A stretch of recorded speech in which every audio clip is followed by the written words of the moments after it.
وما كان لنبي أن يغل ومن يغل يأت بما غل يوم القيامة ثم توفى كل نفس ما كسبت وهم لا يظلمون۔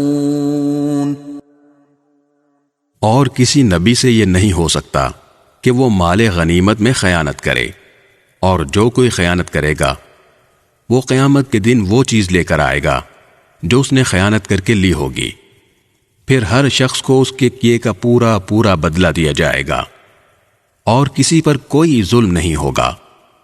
أفمن اتبع رضوان الله كمن باء بسخط من الله ومأواه جهنم وبئس المصير۔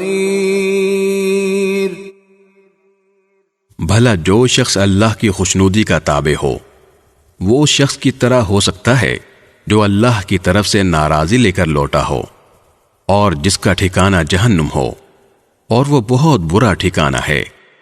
ہم درجات عند اللہ واللہ بصیر بما يعملون۔ اللہ کے نزدیک ان لوگوں کے درجات مختلف ہیں، اور جو کچھ یہ کرتے ہیں اللہ اس کو خوب دیکھتا ہے۔